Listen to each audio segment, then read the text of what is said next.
नमस्कार साथियों, कैसे हो आप सब। उम्मीद है सब अच्छे होंगे। स्वागत है एक बार फिर से आपका इस नए सेशन में। हम पढ़ रहे थे राजस्थान का भूगोल, जिसमें राजस्थान के भौतिक प्रदेश हमने पढ़ लिए थे, राजस्थान की मिट्टियां पढ़ ली थी, वनस्पति की एक क्लास हो चुकी थी। आज ही अगली क्लास हम पढ़ने वाले हैं। बीच में कुछ व्यवधान आने के कारण 10-15 दिन क्लास नहीं हो सकी। अब वापस रेगुलर आपकी क्लास लगेगी और लगभग सारे सब्जेक्ट की यहाँ पर क्लास आपको लगाई जाएगी।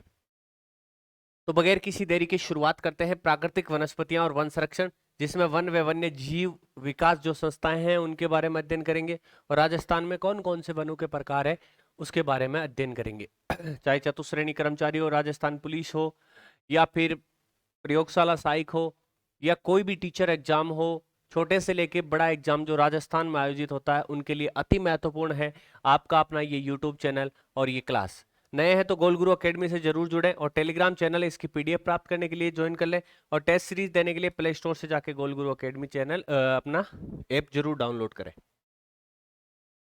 तो देखिए, प्राकृतिक वनस्पतियां और वन संरक्षण में पहले हम देख रहे हैं विकास संस्थाएं। विकास संस्थाओं की बात करें तो आफरी और काजरी दोनों नाम आपने सुने ही होंगे। ये बहुत बार एग्जाम में पूछे जाते हैं। शुष्क वन एवं अनुसंधान संस्थान, जिसे हम शॉर्टकट में क्या बोलते हैं, आफरी बोलते हैं, एरिड फॉरेस्ट रिसर्च इंस्टीट्यूट आफरी, जो कहां पर है, आपके जोधपुर में है।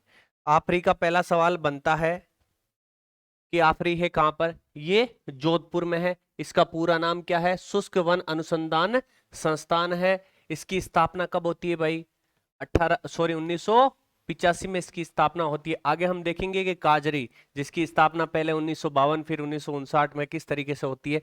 तो आपको आफरी की स्थापना रखनी है 1985 में। 1885 में कांग्रेस की स्थापना होती है, ठीक 100 साल बाद 1985 में आफरी की स्थापना होती है। किसके अधीन की गई भाई, CFRE, Indian council of forest research and education के अंतर्गत इसकी स्थापना की गई। किसकी, आफरी की। कहां पर है, 1985 में स्थापित ये संस्था आपकी जोधपुर में है। ये देखो, शुष्क वन अनुसंधान संस्थान आफरी जोधपुर, ये इसका जो है गेट का फोटो लिया गया है आपको समझने के लिए। अब है काजरी, central arid zone research institute, इसका पूरा नाम है। बहुत बार एग्जाम में पूछा जाता है काजरी और आफरी कहां पर है। कैसे याद रखोगे, काजरी और आफरी कोवा से याद रखोगे। कोवा कहां पर, जोधपुर में। काजरी और आफरी दोनों याद रखना। हालांकि नए स्टूडेंट के लिए थोड़ी मुसीबत होगी, बाकी पुराने के लिए तो आफरी और काजरी बहुत बेसिक से सवाल है। स्थापना भारत सरकार द्वारा कब की गई, 1952 में। किसके रूप में, मरुस्थल वन रोपण शोध केंद्र के रूप में 1952 में इसकी स्थापना की जाती है। लेकिन इसका नामकरण जो वर्तमान में काजरी है वो कब होता है, 1959 में इसका नाम केंद्रीय मरु अनुसंधान संस्थान काजरी कर दिया गया। तो आपको पूछे कि काजरी वर्तमान रूप में कब आया, तो 1959 में। अब देखो, काजरी और आफरी दोनों कहां पर है, जोधपुर में है। काजरी की स्थापना कब होती है, 1959 में। आफरी की स्थापना कब होती है, 1985 में। ये 1952 में इसकी स्थापना मरुस्थल वनरोपण शोध केंद्र के रूप में होती है, जो 1959 में क्या वर्तमान रूप में आ जाता है। 1959 से कैसे याद रखोगे, 2 अक्टूबर 1959 को अपने जो है पंचायती राज की स्थापना भी कहां, राजस्थान, नागौर के बगदरी गांव से शुरुआत होती है पंडित जवाहरलाल नेहरू के द्वारा। यह संस्था मरुस्थल में क्या काम करती है, पेड़ पौधे, चारागाह निर्माण, पशु भूमि व मृदा जल संरक्षण का कार्य करती है। इन चीजों का संरक्षण करने का कार्य करती है कौन, काजरी। तो दो चीजें पड़ी, काजरी और आफरी, दोनों कहां पर है, जोधपुर। एक 1952 में, दूसरी उसका वर्तमान रूप में जो 1952 में स्थापित है वो 1959 में आता है, और फिर 1985 में आफरी की स्थापना होती है। ये देखो, केंद्रीय शुष्क संस्थान अनुसंधान संस्थान, ये यहाँ पर लिखा हुआ 1959 में। ये इसके मेन गेट का फोटो है। राजस्थान राज्य वन विकास निगम लिमिटेड, RSFDC, इसके बारे में देखते हैं। तो इसकी स्थापना कब होती है, 16 दिसंबर 1920 को स्थापना की जाती है। राज्य में इमारती लकड़ी, बांस व अन्य लघु उपजों का दोहन व मूल्य संवर्धन कर सुनियोजित तरीके से वनों की उत्पादकता बढ़ाने के लिए किसकी स्थापना, RSFDC की स्थापना की गई। कब, 16 दिसंबर 1920 को की गई। लगभग आज से 4.5 वर्ष से पहले इसकी स्थापना, RSFDC की स्थापना की गई थी। एक देखो इंपॉर्टेंट फैक्ट यहां पर दिया गया है कि संविधान के कौन सा 42वां संविधान संशोधन कब होता है, 1976 में। अति महत्वपूर्ण, भारतीय संविधान में 42वें संविधान संशोधन को बहुत ज्यादा महत्वपूर्ण माना जाता है। इसके द्वारा वनों का जो विषय है इसको वेरी वेरी इंपॉर्टेंट राज्य सूची से समवर्ती सूची में लाया गया है। देखो भारतीय संविधान की 7वीं अनुसूची में जो है ये विषय दिए गए हैं, संघ सूची का विषय, राज्य सूची का विषय और समवर्ती सूची का विषय।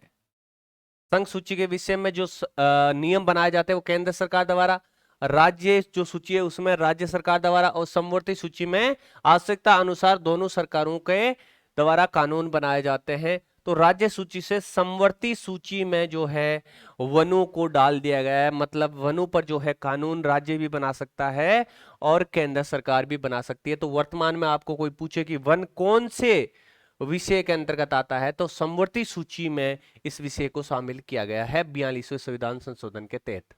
अब देखो वन वे वन्य जीव प्रशिक्षण केंद्र, वन वे वन्य जीव प्रशिक्षण केंद्र है, ये 4-5 अपन पढ़ेंगे, इंपॉर्टेंट है। राजस्थान वानिकी व वन्य जीव प्रशिक्षण संस्थान कहां पर है, ये आपके जोधपुर में है। राजस्थान वानिकी व वन्य जीव प्रशिक्षण संस्थान कहां पर है, जयपुर में है। मरु वन प्रशिक्षण केंद्र, मरु नाम आ गया ना, तो इधर तो है नहीं, पश्चिम की तरफ है, और पश्चिम में देखो यदि थोड़ा विकसित माने, सब में से विकसित माने तो जोधपुर को अपन मान लेते हैं कि अभी जोधपुर में क्या है, राजस्थान का दूसरा इंपॉर्टेंट शहर माना जाता है। तो मरु वन प्रशिक्षण केंद्र कहां पर है, जोधपुर में है। राजस्थान वन प्रशिक्षण मरु नहीं, सिर्फ वन प्रशिक्षण का नाम आए तो वो अलवर में है। वन्य जीव प्रबंध व रेगिस्तान पारितंत्र प्रशिक्षण केंद्र, रेगिस्तान और वन्य जीव दोनों नाम आते हैं। तो ताल छापर जो कहां पर, सुजानगढ़ चूरू में है, और इसका उद्घाटन 1/10/2021 को किया जाता है। 5वां देखो wild life research and conservation awareness centre, ये कहां पर है, ये भी आपके जोधपुर में है। 30 जनवरी 1921 को इसको प्रारंभ किया जाता है। तो वन व वन्य जीव प्रशिक्षण केंद्र ये 5 है, 5 याद रखना, जिसमें से 2 तो जोधपुर में हम ने पढ़े हैं, एक चूरू में, एक अलवर में और एक जयपुर में पढ़ा है। 5 वेरी वेरी इंपॉर्टेंट। आगे देखो बहुत ज्यादा इंपॉर्टेंट फैक्ट दिया गया है कि राज्य जीव जंतु कल्याण बोर्ड का जो वर्तमान नाम है वो क्या है, वो वर्तमान नाम है भाई अमृता देवी। राज्य जीव जंतु कल्याण बोर्ड का नाम अमृता देवी के नाम पर होगा। ये अखबार की कटिंग है, अति महत्वपूर्ण ये निर्णय तत्कालीन अशोक गहलोत सरकार द्वारा लिया गया था। राज्य जीव जंतु कल्याण बोर्ड का नाम 30/8/2023 को अमृता देवी राज्य जीव जंतु कल्याण बोर्ड किया गया, अति महत्वपूर्ण। वर्तमान में इस बोर्ड का नाम क्या है, अमृता देवी राज्य जीव जंतु कल्याण बोर्ड। आगे देखिए RESCA का गठन, संरक्षित क्षेत्रों के बाहर, मतलब जो संरक्षित क्षेत्र है उनके बाहर स्थित क्या, सफारी, कृत्रिम प्रजनन केंद्रों एवं रेस्क्यू सेंटर पर वन्य जीवों के संरक्षण संवर्धन में सहायता के लिए Rajasthan ex situ conservation authority का गठन किया गया। वो गठन किया गया था 6 मई 2022 को। RESCA का गठन किया गया था। ये इसके काम है कि सुरक्षित क्षेत्रों के बाहर जो है सफारी, कृत्रिम प्रजनन केंद्रों व रेस्क्यू सेंटर पर वन्य जीवों के संरक्षण और संवर्धन में सहायता के लिए ये गठन किया जाता है 6 मई 2022 को। देखिए ये अपनी किताब है भाई, राजस्थान अध्ययन की, RBSE बोर्ड कक्षा 6 से लेके 10 तक का सार है। और इसके निकलने के बाद जितने भी रीट हो, चाहे अन्य एग्जाम हो, जेल प्रेरिका हो या कोई भी अन्य एग्जाम हो, अभी आपके BSTC का हुआ है, किसी भी एग्जाम में जो है 80 से 90% सवाल यहां से पूछे गए हैं। चाहे तो आप आरबीएसई बोर्ड की किताबें कक्षा 6 से लेके 10 तक पढ़ लो, जिसमें क्या है थोड़ा डीपली आपको चीजें एक्स्ट्रा जो है भाषा का प्रयोग किया गया है, तो आपको थोड़ा मुश्किल होता है। हालांकि बहुत सारे स्टूडेंट वो पढ़ लेते हैं, जिनको इजी लगता है तो वो पढ़ सकते हैं, और वो नहीं पढ़ पाते हैं वो इस किताब को जरूर पढ़ लेना भाई। हर एग्जाम के लिए यहाँ से शुरुआत होती है, ये बेस है। कोई सा भी राजस्थान का एग्जाम हो, यहां तक कि आरएस का भी एग्जाम हो, उसमें भी 50% सवाल आपको यहां से मिल जाएंगे। तो इसको जरूर पढ़ना, जिसमें राजस्थान भूगोल, इतिहास व कला संस्कृति दी गई है, क्या जो आपके आरबीएससी किताबों में शामिल की गई है, जो कक्षा 6 से लेकर कक्षा 10 तक है। हर सरकारी विद्यालय में इन किताबों को पढ़ाया जाता है, अति महत्वपूर्ण है, तो इसको जरूर पढ़ना भाई। अब देखिए वनों के प्रकार, वनों के प्रकार ये भी बहुत ज्यादा महत्वपूर्ण हो जाते हैं। पहला वनों का प्रकार हम देखें तो उष्ण कटिबंधीय कंटीले वन। कौन से वन? उष्ण कटिबंधीय कंटीले वन। और कंटीला नाम आते ही आपको क्या सोचना है कि बात तो पूर्व की नहीं हो रही, पश्चिम की हो रही है। तो मरुस्थलीय क्षेत्रों में पाए जाते हैं जहां वार्षिक वर्षा कितनी, 50 सेंटीमीटर। तो उष्ण कटिबंधीय कंटीले वन, उष्ण कटिबंधीय कंटीले वन जो है वो आपके 50 सेंटीमीटर से कम वर्षा वाले क्षेत्रों में आपको मिलेंगे। पाई जाने वाली वनस्पति कौन सी है? यहां पर आपको खेजड़ी मिलेगी, बबुल जगह नापा बोलियो के वहां, थूर मिली, केर मिलेगा, कीकर मिलेगा, बेर मिलेगा, फोगड़ा मिलेगा, रोहिड़ा मिलेगा। ये जो है यहां पर वनस्पति पाई जाती है, कौन सी में आती है? ये सारी की सारी वनस्पति उष्णकटिबंधीय कंटीले वन के अंतर्गत सम्मिलित करते हैं। यहां पर देखो कुछ घासें भी है, जैसे सेवन गाद मुख्यतः कहां पर मिलती है? आपके जैसलमेर में मिलती है। दामन घास भी यहां पर मिलती है। मुरात, अंजन, करड़, सिरकानिया। बहुत बार पूछा जाता है कि सेवन, दामन, मुरात, अंजन, करड़, सिरकानिया क्या है? ये क्या है? ये घास है, पश्चिमी राजस्थान में पाई जाने वाली घासें हैं। कई बार सेवन व दामन जो कि बहुत कॉमन हो चुका है, बहुत बार एग्जाम में पूछा गया है, तो इनको हटा देते हैं। मुरात, अंजन, करड़, सिरकानिया क्या है ये पूछा जाता है। तो ये क्या है? सारी पश्चिमी राजस्थान में पाई जाने वाली घासें हैं। इन वनों के वृक्षों की जड़ें कैसी होती है? जड़ें देखो मोटी होती है। ये देखो इस तरीके से आप देखोगे तो इनकी जो जड़ें होती है वो जड़ें कैसी होती है? मोटी होती है। इस तरीके से जड़ें मोटी होती है, लंबी होती है, मतलब कि पाताल तोड़ यदि इनको पानी की जरूरत होती है तो वहां से ये पानी लेके आ जाती है। लंबी होती है। पत्तियां एकदम छोटी छोटी होती है, पत्तियां एकदम छोटी छोटी होती है, जिसके कारण क्या है कि मरुस्थल में जो पानी की उपलब्धता कम है तो इनको ज्यादा पानी की जरूरत नहीं पड़े, तो इसलिए पत्तियां इनकी छोटी छोटी होती है और गुद्देदार होती है। तो क्या क्या विशेषता है? मोटी व लंबी जड़ें और पत्तियां छोटी। राज्य के कुल वन क्षेत्र का 6.26 लगभग 6.25% भाग इसके अंतर्गत सम्मिलित किया जाता है। और जिलों की यदि बात करें तो पश्चिमी राजस्थान में देखिए जैसलमेर, बालोतरा जो नया जिला बना है, बाड़मेर, बीकानेर, जोधपुर, ये तो पांचों जो है इधर के आ ही गए आपके। फलोदी आ जाएगा इधर वाला, नागौर आ जाएगा, और शेखावाटी के सीकर, चूरू, झुंझुनू आ जाएंगे, जालौर आ जाएगा, और गंगानगर व हनुमानगढ़ आ जाएगा। मतलब इस वाले जो पार्ट, उत्तर व पश्चिमी पार्ट वाले जो जिले हैं उनमें इस प्रकार की वनस्पति मिलती है। और इसको वेरी वेरी इंपॉर्टेंट और क्या बोलते हैं? इस वनस्पति को मरुद्भिद बोलते हैं। मरुस्थलीय वनस्पति को क्या बोलते हैं? मरुद्भिद बोला जाता है। अब देखिए दूसरा हम देख रहे हैं उष्ण कटिबंधीय शुष्क व मिश्रित पर्णपाती वन। यदि राजस्थान की बात करें तो इस प्रकार के वन राजस्थान के अधिकतर भाग में पाए जाते हैं। ये कहां पर मिलते हैं भाई? अभी मुख्यतः इनको देखें तो दक्षिण व दक्षिणी पूर्वी अरावली, या यूं कहे कि राजस्थान के पूर्वी भाग में अधिकतर, उत्तर उत्तर पूर्वी भाग, दक्षिण व दक्षिण पूर्वी भाग में इस प्रकार की वनस्पति आपको देखने को मिलेगी। लेकिन दक्षिण व दक्षिणी पूर्वी अरावली के ढालों पर पाए जाते हैं जहां वर्षा कितनी, 50 से 100 सेंटीमीटर हो, वहां पर उष्ण कटिबंधीय शुष्क एवं मिश्रित पर्णपाती प्रकार के वन पाए जाते हैं। इन्हें क्या बोला जाता है? इन्हें मानसूनी वन भी बोला जाता है। जैसे हमने देखा कंटीले जो वन है उनको मरुद्भिद बोला जाता था, इनको मिश्रित पर्णपाती वनों को क्या बोला जाता है? मानसूनी वन बोला जाता है। और ये साल में एक बार क्या है, अपनी पत्तियां झाड़ देते हैं।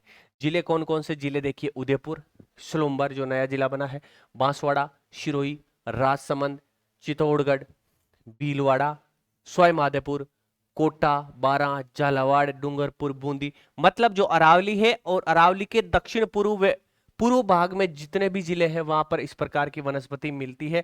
अत्यधिक कटाई के कारण जयपुर, अजमेर, भरतपुर, धौलपुर, अलवर में ये वन है जो कम रह गए हैं। तो वृक्ष कौन कौन से आते हैं इसमें? आम आता है, खेर आता है, ढाक आता है, धोकड़ा वन आता है जो सर्वाधिक है। एग्जाम में बहुत बार पूछा जाता है कि धोकड़ा में किसको सम्मिलित करते हैं? धोकड़ा किस में सम्मिलित किया जाता है? मिश्रित पर्णपाती वन में। कुलर, बरगद, तेंदू जिसके पत्ते से बीड़ी बनाई जाती है, आगे देखेंगे हम। सेमल, साल, बांस, केर, ओक, थोर, ये जो है सारे इस प्रकार के मिश्रित पर्णपाती वनों में सम्मिलित किए जाते हैं। ये मुख्यतः क्या है? ये आपके मरुस्थलीय भाग में सम्मिलित करते हैं इनको। तो ये आप याद रखोगे ये वाला। वर्ष में एक बार क्या करते हैं? ये पत्तियां गिरा देते हैं। और कब गिराते हैं? बसंत ऋतु में, मार्च और अप्रैल की बात है, इस समय ये अपनी पत्तियां गिरा देते हैं। राज्य के कुल वनों का कितना सर्वाधिक भाग है भाई? 90% भाग पर ये वन मिलते हैं। आगे चलते हैं। आगे देखिए, इनको भी जो है विविधता के आधार पर अन्य भागों में बांटा जाता है। जो शुष्क पर्णपाती वन है इनको अन्य भागों में भी हम बांट के देखते हैं ताकि जो है अध्ययन की दृष्टि से और इनको सरल बनाया जा सके। बात करें शुष्क सागवान वन। शुष्क सागवान वन जो है ऊंचाई कब कितनी? 250 से 450 मीटर ऊंचाई हो और जहां पर बारिश कितनी हो? 75 से 100 सेंटीमीटर बारिश हो। मतलब 75 से 100 सेंटीमीटर तो बारिश हो और 250 से 450 मीटर की ऊंचाई हो, वहां पर शुष्क सागवान वन मिलते हैं।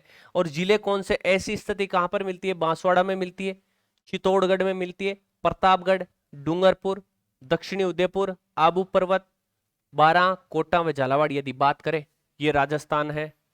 यदि राजस्थान की बात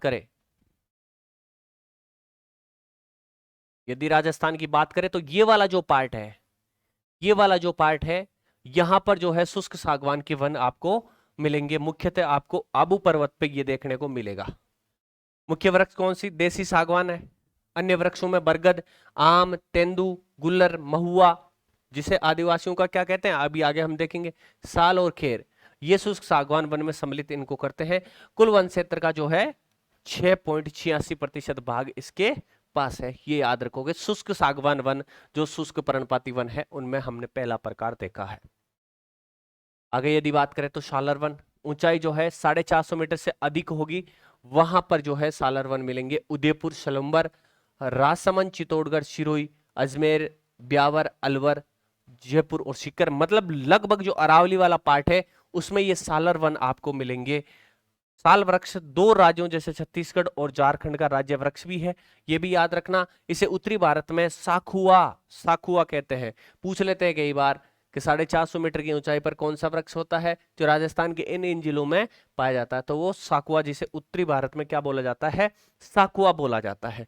भगवान महावीर को साल वृक्ष के नीचे ही केवलव्य ज्ञान की प्राप्ति हुई थी। कौन से वृक्ष के नीचे? भगवान महावीर जो कि जैन धर्म के 24वें तीर्थकार थे, उनको साल वृक्ष के नीचे जो है केवल विज्ञान की प्राप्ति हुई थी। तो अति महत्वपूर्ण यह वृक्ष माना जाता है।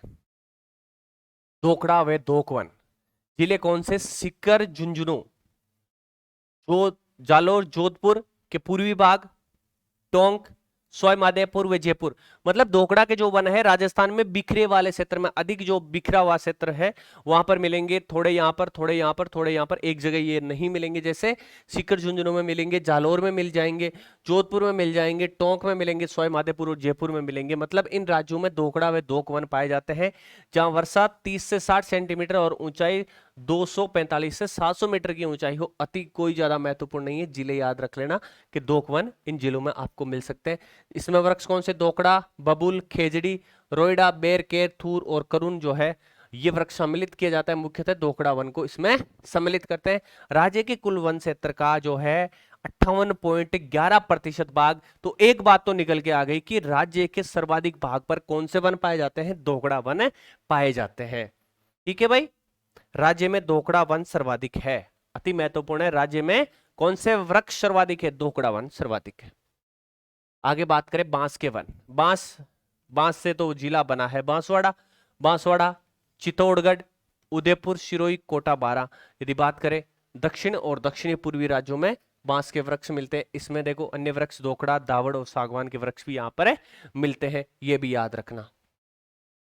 ढालवे पलाश के वन, ढालवे पलाश के वन, पलाश जिसे जंगल की आग कहा जाता है, कठोर पथरीले व कंकरीले क्षेत्रों में पाए जाते हैं। मतलब जो जहां का धरातल एकदम कठोर हो, कंकरीला पार्ट हो, वहां पर इस प्रकार के वृक्ष आपको देखने को मिलते हैं। जैसे इनमें अन्य वृक्ष जड़बेरी, कंकेरी, हिंगोटा, हरिजन, अरुंज, ये इस प्रकार के वृक्ष यहाँ पर मिलते हैं। प्रमुख जो क्षेत्र है राजसमंद में जो है प्लास के वन मिलते हैं, डाक के वन मिलते हैं। प्लास वृक्ष को जंगल की ज्वाला के नाम से जाना जाता है, जंगल की आग के नाम से जाना जाता है। प्लास वन को बहुत बार एग्जाम में पूछा गया सवाल है।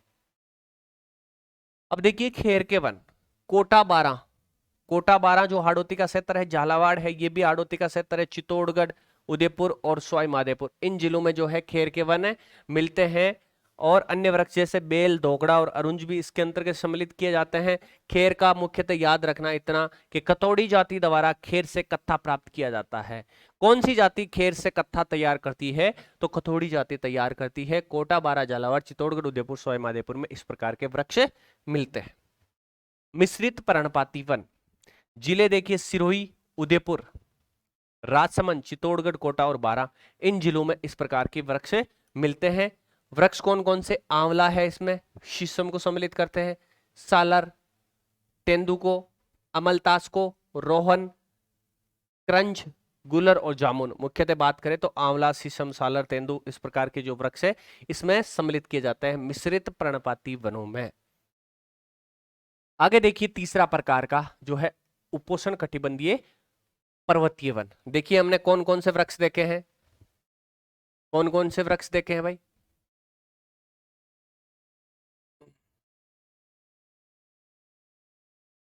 उष्ण कटिबंधीय कंटीले वन देखे थे जो पश्चिमी राजस्थान में मुख्यतः आपको मिलते हैं। उसके बाद हमने देखा था उष्ण कटिबंधीय शुष्क मिश्रित पर्णपाती वन, ये राजस्थान के सर्वाधिक बोले तो लगभग 90% भाग पे इस प्रकार के वन मिलते हैं। इसके अलग अलग पार्ट हमने डिवाइड करके देखे, जिससे क्या है अध्ययन की दृष्टि से और सरल बनाया जा सकता है और कौन कौन से वृक्षों को इसके अंतर्गत हम सम्मिलित करते हैं, ये चीजें देखी। और अब हम देख रहे हैं तीसरा जो मुख्य प्रकार है वो है उपोष्ण कटिबंधीय पर्वतीय वन। केवल सिरोही के आबू पर्वत में, कहां पर? आबू पर्वत में इस प्रकार के वृक्ष मिलते हैं जहां वर्षा 150 सेंटीमीटर या अधिक हो और यह आबू की जो ऊंचाई है वो भी अधिक है। आपको पता ही है आबू जो है पठारी क्षेत्र है, इसकी ऊंचाई भी अधिक है, यहां पर वर्षा भी खूब होती है। सदाबहार वन, वर्ष भर हरे भरे रहने वाले जो वन है वो इसके अंतर्गत सम्मिलित किए जाते हैं। वृक्ष शीरस, बांस, बेल, जामुन, रोहिड़ा, आम, नीम, rosewood, mahogany, ebony. Rosewood, mahogany, ebony इस प्रकार की ये जो वनस्पति है ये उष्णकटिबंधीय वनस्पति है। तो ये शीरस, बांस, रोजवुड, महोगनी, एबोनी इस प्रकार के वृक्ष यहाँ पर मिलते हैं। क्षेत्रफल देखिए मात्र 0.39% ये है।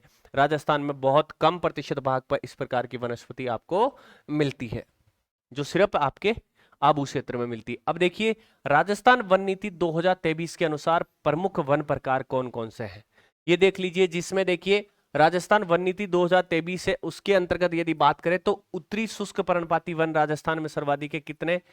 40.07%। इंपॉर्टेंट है, यहां से सवाल आपको पूछा जा सकता है। उसके बाद देखिए अनोगिसिस पेंडुला वन, ये है दूसरे नंबर पे 15.21।